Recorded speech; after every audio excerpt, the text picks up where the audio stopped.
우리 인사하겠습니다. 예수님 다시 사셨습니다. 감사합니다.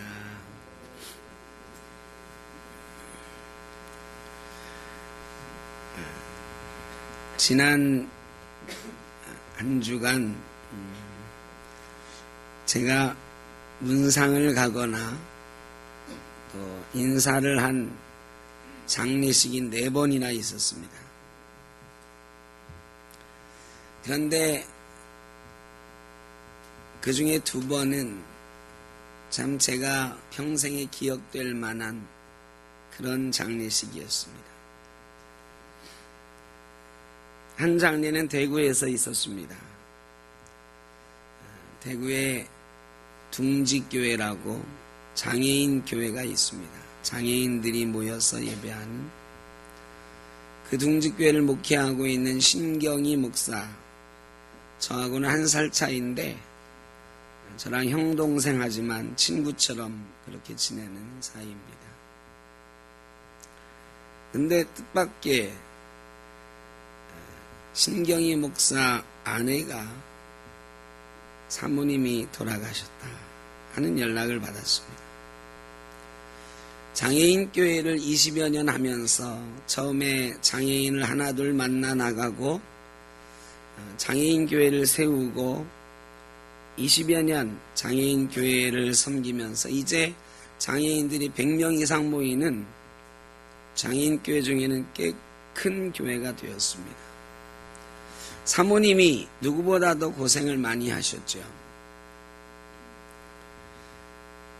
20여 년 만에 이제 교회가 안정이 되고 형편이 조금 괜찮아져서 사모님에게 휴가를 주었습니다. 성지순례 한번 다녀오시라. 성지순례를 잘 마쳤습니다. 비행기를 타고 오는데 너무 피곤해서였는지 가슴이 답답하다 했어요. 비행기 내려서 공항 터널을 이렇게 지나오는데 갑자기 쓰러졌습니다. 그리고 바로 공항 근처에 있는 인하대학 병원으로 옮겼는데 이미 심장마비로 사망한 상태였습니다. 24살 된 아들, 22살 된 아들, 2 아들과 이제 남편 신경희 목사가 남아있고 사모님, 문영옥 사모님의 나이는 49살이었습니다. 또 한 장례는 영등포 노회의 영등포 교회 원로 목사이신 김승욱 목사님의 아들이 돌아가셨다 하는 부고를 받았습니다. 그 아들의 이름은 김동성 목사입니다. 제가 잘 아는 후배 목사지요. 제가 이 김동성 목사를 처음 만났을 때 한 세미나에서 만났는데 외국 교수가 와서 강연을 하는데 통역하는 사람으로 왔었어요. 그런데 영어를 어떻게 그렇게 잘하는지 원고도 사전에 주지 않았는데 거의 동시 통역 수준으로 통역을 해내는 거예요. 그리고 우리나라 사람들이 질문하는 것을 영어로 또 통역을 하는데 야, 세상에 영어를 저렇게 잘하는 친구도 있구나 싶었습니다. 세문안교회 부목사를 하고 우리 교단에서 파송해서 세계교회협의회의 아시아 국장으로 일을 했습니다. 우리나라의 대외 협력을 담당한 에큐메니칼 사업을 담당하는 최고의 전문가로 꼽히는 그런 인재였습니다. 몇 년 전에 그가 암에 걸렸다는 소리를 들었습니다. 함께 기도하고 또 열심히 치료해서 다시 활동을 하게 되었습니다. 건강한 모습으로 일하는 것을 보고 야, 이제는 다 나았나 보다 했습니다. 그런데 뜻밖에도 암이 재발했고 얼마간 투병하다가 세상을 떠났다는 소식을 지난주에 들었습니다. 김동성 목사의 나이는 48살입니다. 사모님과 두 딸이 남겨져 있습니다. 이 문영옥 사모님, 김동성 목사님의 죽음을 보면서 그런 생각을 해봅니다. 참 허무하다. 인생이 무상하다. 참 아깝다. 안타깝다. 전도서의 말씀, 헛되고 헛되니 모든 것이 헛되도다. 이 말씀이 저절로 생각이 납니다. 때로는 주의 일을 하면서도 그런 생각이 들 때가 있습니다. 내가 무엇 때문에 이 고생을 하는가? 대체 무슨 영화를 보자고 내가 이 수고를 하는가? 하나님 없이도 잘 먹고 잘 사는 사람들을 보면 부럽기도 하고, 나도 좀 세상과 타협해서 인생을 좀 더 재밌고 화려하게 살아보고 싶다는 유혹을 받을 때가 있습니다. 특별히 자기 자신을 꾸미고 자기 자신의 스펙을 쌓고 또 자기 자신의 인생의 넓이를 위해서 여행하며 살아가는 사람들을 볼 때 내가 왠지 어리석은 것 같기도 합니다. 사람은 본능적으로 자기 일을 힘쓰고 자기 일에 관심이 많습니다. 이 땅에 사는 날 동안 자기를 꾸미고 자기 왕국을 가꾸기 위해서 열심히 일하고 돈을 모으고 악착같이 때로는 표독스럽기까지 하게 살아갑니다. 그런데 그러다가 죽음 앞에 서면 다 느끼는 것 참 허무하다.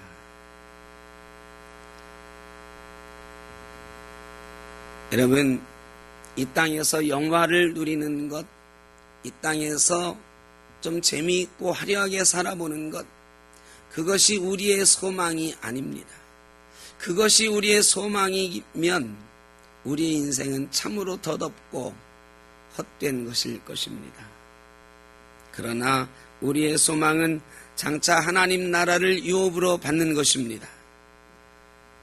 여러분, 그래서 우리가 주님을 위하여 드린 헌신과 수고는 결코 헛되지 않습니다.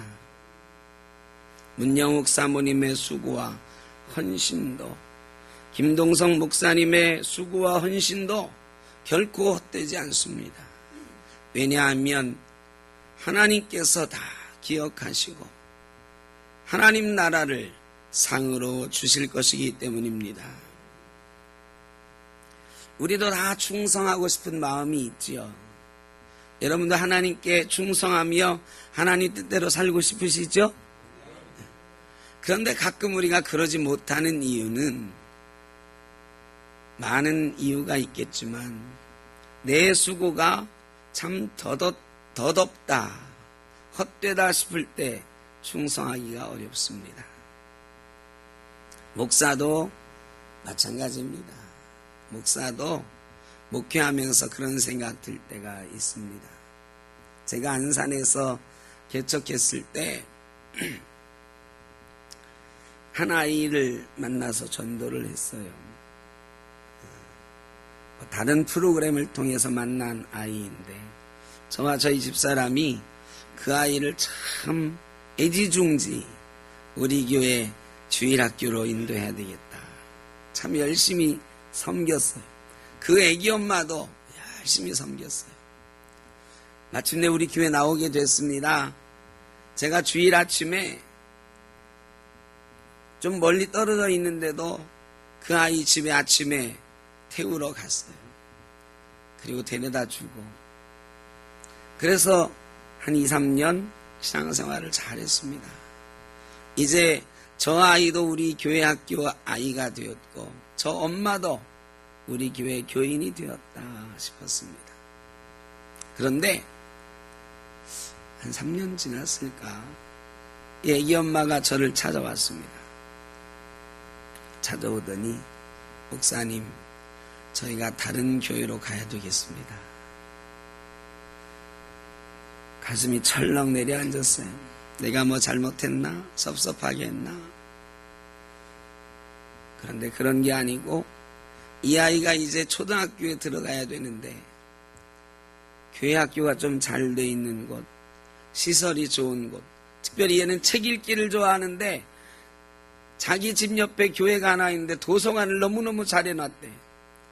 그 도서관 있는 교회로 가야 되겠습니다. 제가 대놓고 섭섭하다 그랬어요. 내가 당신하고 당신 딸한테 얼마나 잘했는데 그럴 수가 있느냐. 그런데 뒤도 안 돌아보고 가셨습니다. 참 섭섭하지요. 어떤 면에서 허무합니다. 내가 이거 보자고 그동안 그렇게 저 아이와 엄마에게 헌신적으로 수고했나. 성도들 때문에 목사도 섭섭할 때가 있지요. 반대로 성도들도 목사 때문에 섭섭할 때가 있습니다. 열심히 수고했는데 목사가 아이 권사님 왜 그렇게 했어요? 왜 집사님 왜 그렇게 했어요? 그러면 그간의 사정도 모르고 얼마나 섭섭합니다. 또 성도와 성도들이 서로 섭섭할 때도 있어. 죽어라고 했는데 말하자면 주방에서 열심히 토요일부터 나와서 봉사하고 반찬을 열심히 만들었는데 아유 반찬이 왜 이렇게 짜? 이 한마디에 다 무너집니다. 내가 저 소리 듣자고 이 주방에서 땀 뻘뻘 흘리면서 이 수고하고 있나. 내가 이 꼴 보자고 그렇게 땀 흘리며 수고했나. 여러 봉사하는 일들 가운데 주의 일들 하는 일 가운데 내가 참 헛된 일 했다, 헛수고했다 싶을 때가 있습니다. 여러분 왜 그렇습니까? 이 땅의 것을 보기 때문입니다. 사람을 보기 때문입니다. 여러분 이 땅에서는 그런 수고를 잘 안 알아줄 수도 있습니다. 몰라줄 수도 있습니다. 섭섭하게 대할 수도 있습니다. 그런데 여러분 우리의 소망은 하나님 나라에 있습니다. 하나님께서는 기억하시고 하나도 잊지 않으시고 다 기억하시고 우리에게 상 주시는 분인 줄로 믿습니다. 언제 상을 받습니까? 마지막 날 심판의 때에 상을 받습니다. 주님 다시 오시는 날 상을 받습니다. 주님 언제 다시 오시는데요? 내일 오십니까? 1년 뒤에 오십니까? 아니요. 죄송하지만 여러분들 죽은 다음에 오실 겁니다. 아이 그러면 나 죽은 다음에 오면 무슨 소용이 있는데. 세상은 그렇게 말합니다. 나 죽은 다음에 무슨 소용이 있는데.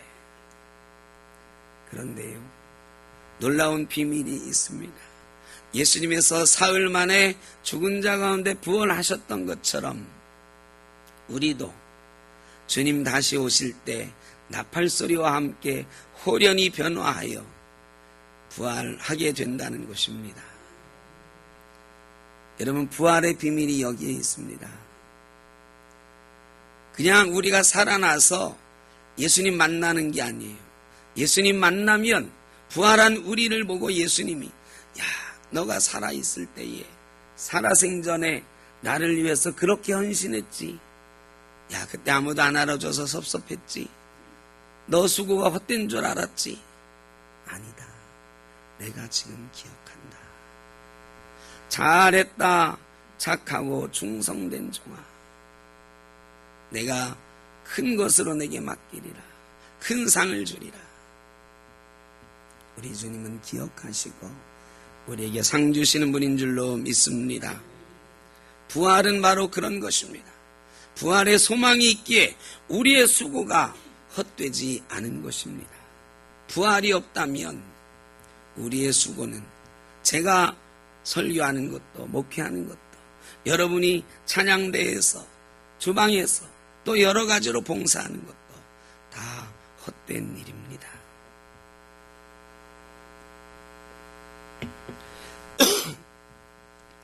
캘리포니아 해안에 한 40km 정도 떨어진 곳에 성 카타리나라고 하는 섬이 있습니다. 40km 정도 떨어졌는 섬인데 정말 아름다운 섬이고 유명한 관광지래요.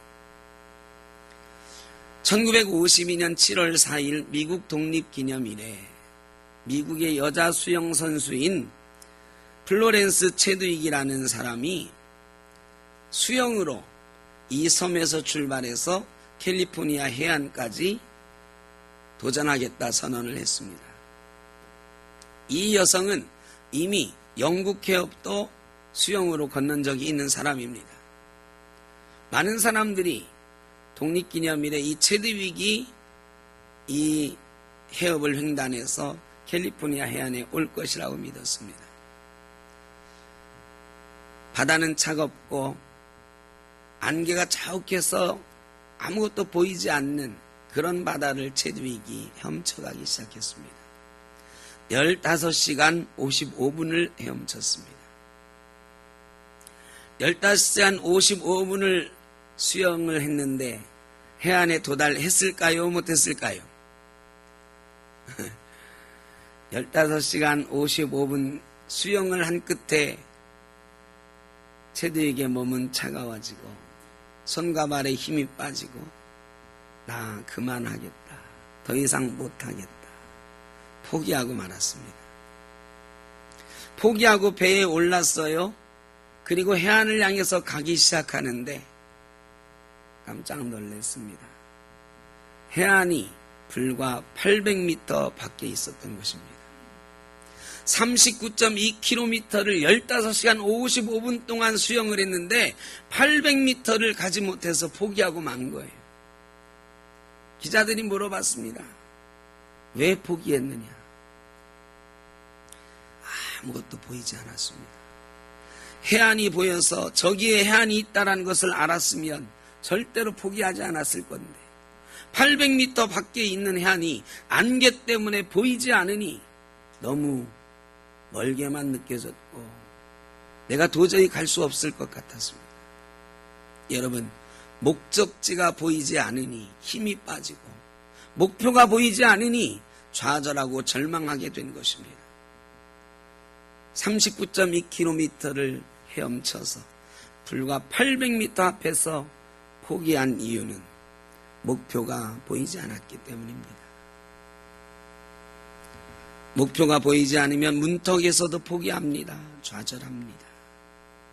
문턱에서 포기하고 빼앗기는 안타까운 사연들이 많이 있습니다. 목적지가 보이지 않기 때문입니다. 안개 때문에 목적지가 보이지 않았습니다. 여러분, 하나님 나라는 우리의 목적지입니다. 하나님 나라에 가기 위해서는 하나님 나라가 보여야 되는데 영혼의 안개가 끼어 있으면 하나님 나라가 보이지 않아요. 여러분, 영혼의 안개가 끼어 있으면 부활의 소망이 없어요. 이 땅에서의 삶이 끝이라 생각되니 하나님 나라가 보이지 않고 좌절하고 포기하고 절망하게 되는 것입니다. 여러분, 부활의 소망이 있는 사람이 우리 죽음 이후의 세상이 보이고 하나님 나라가 보이는 것을 믿으시기를 바랍니다. 이게 부활의 비밀이에요. 우리가 그저 다시 살아날 것이다. 여기서 끝나는 것이 아니라 우리가 어디로 가는지를 알게 해주는 부활. 우리 주님 다시 만나게 될 것이라는 소망을 주는 것이 부활 신앙입니다. 부활절 하면 떠오르는 게 있지요. 뭐가 떠오릅니까? 부활절 그러면 제일 많이 떠오르는 게 부활절 계란. 오늘 여러분이 계란 2개씩 받으실 거예요. 오늘은 아주 맛있는 구운 계란, 맥반석 구이 계란 나누어 드릴 겁니다. 여러분, 이 부활절 달걀에 얽힌 재미있는 풍습들이 있는데요. 옛날에 부활절 달걀을 이 바구니에 선물하고 그랬어요. 근데 이 선물하는 사람이 선물 받는 사람을 좀 놀려주려고 부활절 계란은 삶은 계란이죠. 삶은 계란을 이렇게 놓고 그 사이에다가 안 삶은 계란 하나 넣어요. 그러면 가서 삶은 계란을 깨서 껍질을 까서 먹잖아요. 장난으로 서로 머리에 치기도 하지요. 그런데 한 번은 계란을 집어가지고 머리에 끼려고 탁 쳤는데 생계란이야. 그래가지고 계란을 뒤집어 쓰기도 하는 거죠. 이런 풍습이 있었어요. 이런 풍습을 따라서 최근에 젊은이들 사이에 이스터 에그라고 하는 새로운 개념이 생겨나기 시작했어요. 이스터 에그, 부활절 계란이란 뜻이죠. 이스터 에그는 게임이나 영화, 책 이런 데다가 이 게임을 만든 사람, 영화를 만든 사람이 뭔가 표식을 숨겨놓는 거예요. 뭔가 기능을 숨겨놓는 거예요. 그래가지고 영화를 막 보다가 저게 뭐지? 어떤 사람은 발견하고 어떤 사람은 못 발견하고 지나가는 거예요. 영화 끝난 다음에 혹시 그거 보셨어요? 그거 보신 분 상 드립니다. 그게 뭔데? 이게 이스터 에그예요. 책을 읽다가 거기 숨겨져 있는 뭔가 있고 게임하다가 숨겨져 있는 뭔가 기능이 있는 거. 이런 게 요즘 젊은 세대들이 말하는 이스터 에그예요. 최근에 영화가 하나 나왔는데 스티븐 스필버그 감독이 만든 레드 플레이어 1이라고 하는 영화가 나왔어요. 어른들은 별로 안 좋아하실지 몰라. 게임에 관한 영화거든요. 어떤 게임을 만들어서 세계 최고의 부자가 된 사람이 있어요. 이 사람이 그 게임에다가 이스터 에그를 하나 숨겨놨어요. 이 이스터 에그를 찾는 사람에게 내 전 재산을 물려주겠다. 그 게임의 판권도 주고 이 회사의 지배권도 주고 내 돈도 주겠다. 어마어마한 재산, 세계 최고의 재산을 걸고 사람들이 이스터 에그를 막 찾아요. 그리고 어떤 청년이 이 이스터 에그를 찾아내서 그 유산을 상속받게 되는 이야기인데, 여러분, 이스터 에그는 뭔가 숨겨진 의미, 기능, 표식 이런 걸 찾는 거예요. 여러분, 부활절에도 그런 숨겨진 의미가 있다.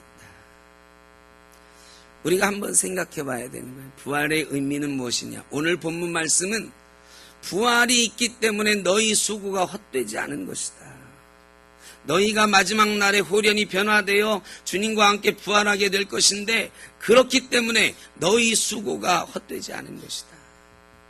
여러분, 부활이 없으면 우리의 수고가 다 헛된 것입니다.